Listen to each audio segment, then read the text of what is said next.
pada saat mual itu kita bisa makan sedikit-sedikit tetapi sering. Banyak orang tua juga belum tahu bagaimana menstimulasi anak sejak dalam janin. Ya.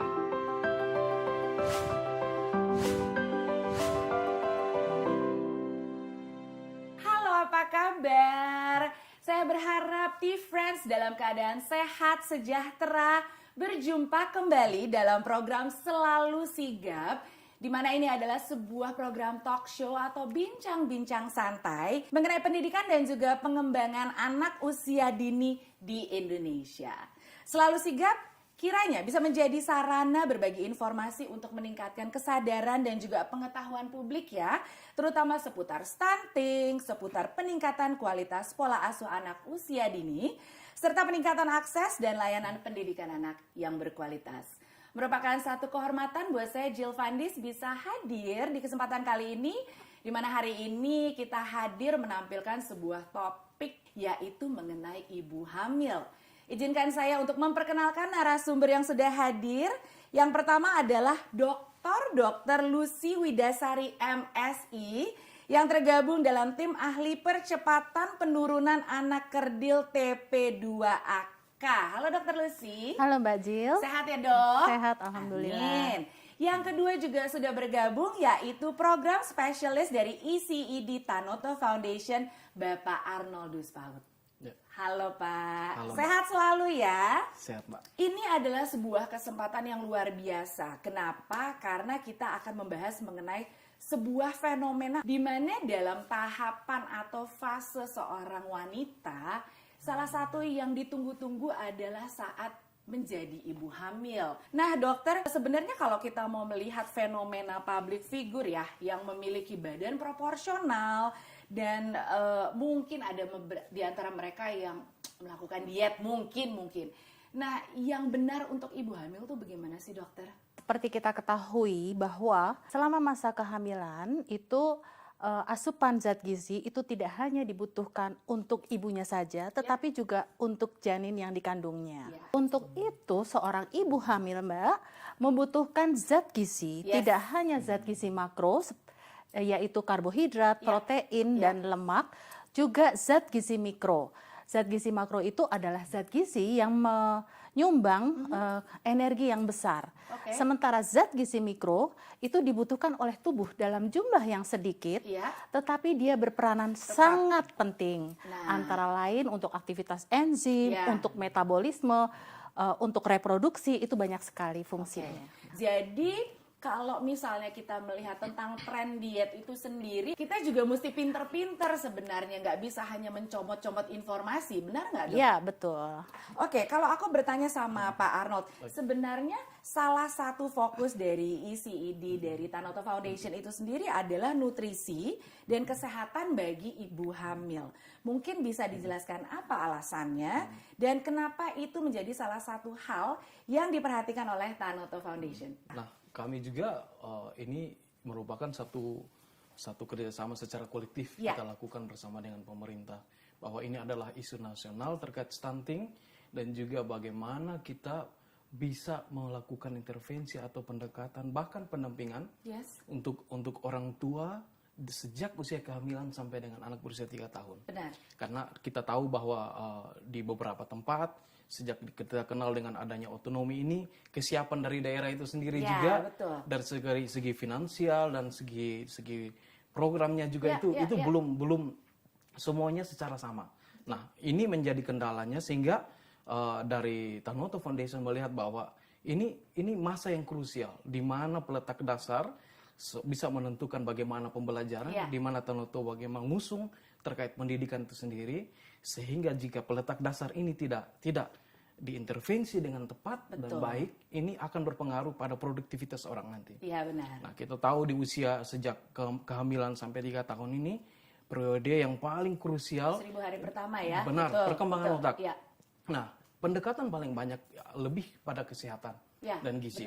Tetapi kami melihat bahwa ada beberapa komponen yang penting harus berjalan bersama-sama. Nah, pendekatan ini dilakukan oleh WHO melalui Nurturing Care Framework. Nah, di sini kita lihat gizi yang cukup, kesehatan dan kebersihan, dan juga pengasuhan yang tanggap.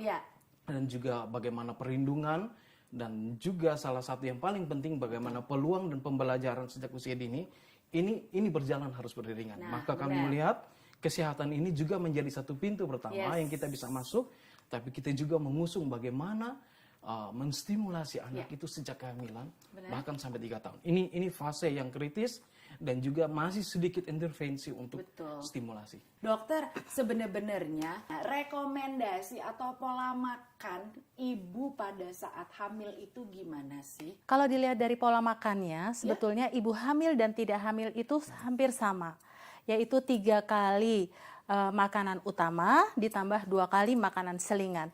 Hampir tidak jauh berbeda dengan pada saat hamil. Hanya saja perbedaannya ada tambahan kebutuhan zat gizi pada ibu hamil yang kita sesuaikan dengan periode kehamilan. Kita bagi menjadi trimester pertama, trimester kedua, dan trimester ketiga kehamilan. Ibu hamil kehamilan trimester pertama itu kebutuhan energinya meningkat sedikit, yaitu 180 kilokalori dibandingkan dengan ibu yang tidak hamil sekitar 2100 kilokalori. Lalu pada kehamilan trimester kedua dan ketiga itu kebutuhan energinya sekitar 300 kilokalori saja. Baik. Kemudian itu energi. Kemudian protein. Protein itu untuk ibu hamil kebutuhannya 60 mg atau 10 sampai 15 mg lebih tinggi daripada ibu yang tidak hamil. Yang tidak hamil. Ya. Begitu juga dengan kebutuhan vitamin dan mineral. Itu meningkat sedikit dibanding ibu yang tidak hamil, dan itu bisa kita peroleh dari berbagai makanan sumber. Kuncinya adalah seimbang dan beragam sesuai dengan prinsip pedoman umum gizi seimbang, yaitu ada komponen zat gizi makro dan ada komponen zat gizi mikro yang terdiri dari karbohidrat yang makro karbohidrat, protein dan lemaknya ada. Kemudian sumber vitamin dan mineralnya juga ada. Yang bisa kita peroleh dari sayur dan buah. Lemak itu sangat dibutuhkan, khususnya adalah lemak esensial yang banyak kita dapat dari sumber protein misalnya ikan. Juga ada dari alpukat misalnya, itu juga sumber lemak. Itu sumber lemak ya. Untuk apa? Untuk melarutkan berbagai vitamin yang larut dalam lemak. Jadi ada vitamin yang larut dalam air, ada vitamin yang larut dalam lemak. Vitamin yang larut dalam air itu vitamin B dan vitamin C. Yang larut dalam lemak itu adalah vitamin A, D, E, dan K. Kalau kita pantang gitu ya, tidak makan lemak sama sekali, maka berbagai vitamin itu tidak bisa bekerja. Beberapa ibu hamil memang jatuhnya jadi picky eater, dan itu akibat perubahan hormon, khususnya hormon estrogen yang masih ada. Seringkali ibu itu merasa mual, mualnya itu kadang berlebihan sampai muntah, ya sehingga dan biasanya itu pada pagi hari yang kita sebut dengan morning sickness. Ya, kemudian akibat mual yang berlebihan itu, selain itu juga air liurnya juga jadi bertambah. Itu yang menyebabkan mulut ibu itu terasa pahit, sehingga jika mengkonsumsi makanan apapun rasanya tidak enak. Dan itu sebetulnya bisa disiasati begitu. Cara menyiasatinya bagaimana? Yang pertama adalah yang perlu kita tekankan, you are what you think. Pertama kita harus paham bahwa asupan zat gizi itu penting untuk janin yang kita kandung. Baru yang kedua kita bisa melakukan berbagai siasat lah ya, supaya asupannya itu bisa mencukupi. Pada saat mual itu kita bisa makan sedikit-sedikit tetapi sering. Kemudian hindari makanan yang berlemak gitu ya, yang banyak minyaknya gitu kan. Kemudian juga biasakan sajikan menu makanan itu dengan yang beraroma jahe, yang beraroma jeruk gitu ya. Sehingga menghilangkan rasa mual itu. Dan yang penting adalah dukungan dari suami ya sebagai orang terdekat dan keluarga. Mungkin menu keluarga adalah menu yang memang diinginkan oleh ibu. Kemudian makannya bersama-sama. Kalau kita makan bersama-sama, bahkan mungkin ayahnya juga bisa acting, enak gitu. Wah enak sekali. Gitu. Kemudian sajikanlah yang menarik. Betul sih. Nah, pas banget dokter karena sekarang saya mau membahas mengenai support system. Bagaimana menurut pendapat Pak Arnold tentang support system untuk ibu hamil? Nah, ini semua hal yang sebenarnya tidak butuh tertulis direncanakan, tapi secara kesepakatan bersama. Benar. antara suami dan istri untuk mendiskusikan ini. Nah, keluarga juga punya peranan yang paling penting. Kadangkala kita di Indonesia tinggal bukan hanya kita dan istri kita, Ya, benar. tapi ada kakak kita dengan istrinya, ibu kita, paman kita satu rumah. Jadi satu keluarga itu bukan satu keluarga, itu keluarga besar. Betul. Nah, ini kadangkala, apalagi mereka sudah berkeluarga duluan, ini mempengaruhi bagaimana kita mengambil sikap pada saat seperti contoh yang tadi ya, kalau lagi mual dan apa, ya sudah jangan dikasih makanan seperti ini. Nah, kita pasti akan mendengarkan mereka, oh ini karena mereka sudah punya pengalaman. Ya. Nah, ini yang seharusnya bisa diantisipasi oleh keluarga. Ini yang support system yang saya pikir harus disadari lebih awal. Hal-hal lain apakah yang harus diperhatikan untuk membuat ibu hamil jauh lebih nyaman dan juga tentunya dengan nyaman menjadi jauh lebih sehat? Komponennya ini ada beberapa. Ya. Yang terpenting itu adalah pastikan ada akses air bersih. Akses air bersih. Ya, untuk yang cukup ya untuk penyelenggaraan pengelolaan bahan makanan. Kemudian juga ibu hamil dan keluarganya itu juga harus membiasakan hidup bersih dan sehat. Artinya cuci tangan itu dengan sabun dan air mengalir. Air mengalir. Ya, sebelum makan maupun saat menyiapkan atau menyajikan makanan. Oke. Kemudian upayakan dalam ruangan pengolahan makanan itu tidak ada kontaminasi dari serangga-serangga yang dapat mencemari makanan ya. Oke. Misalnya lalat atau yang lain, tikus gitu kan. Dan pastikan juga peralatan dapur dan peralatan makan yang digunakan itu bersih ya. Itu dia. Ya. Nah, kalau misalnya boleh dirangkum sedikit berhubungan dengan key message atau kunci penting supaya ibu hamil merasa nyaman dan berhasil di dalam masa kehamilannya. Mungkin dari Bapak dulu. Ya, kalau menurutku sendiri tadi banyak hal yang sudah kita sampaikan. Tapi yang paling penting kehamilan itu harus menyenangkan. Selain nyaman tadi dan aman, harus menyenangkan. Kita juga harus berusaha bagaimana berkomunikasi yang baik dengan istri kita. Karena di sini kita perlu mendukung dia. Ini hal yang paling penting. Suami ini memiliki peran yang paling krusial di sini. Bagi saya itu saja. Betul. Terima kasih banyak, dokter. Bagaimana dokter? Ya.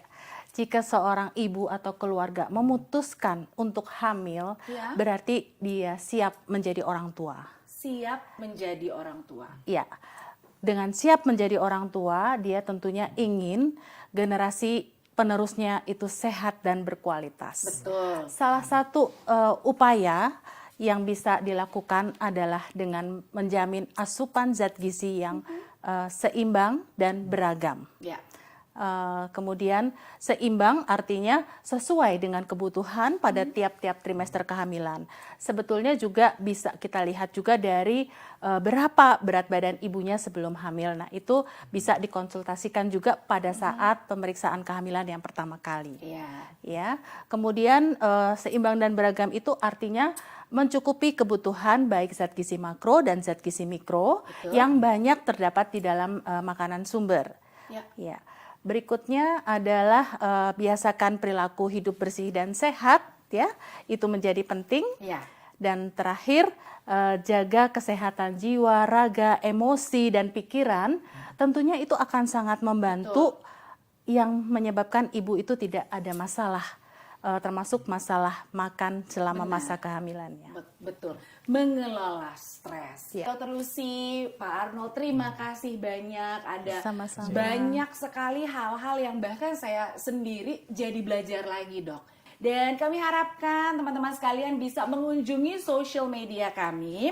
Di mana social medianya YouTube adalah Tanoto Foundation, Instagram @tanotoeducation, Spotify hadir di Bincang Inspiratif. Silahkan main-main ke website di www.tanotofoundation.org dan juga Facebook, sementara Twitter account-nya adalah Tanoto Foundation. Baiklah, terima kasih banyak Pak, terima kasih banyak Bu Dokter. Teman-teman sekalian, sampai kita berjumpa di episode berikutnya. Saya Jill Fandis, sampai jumpa.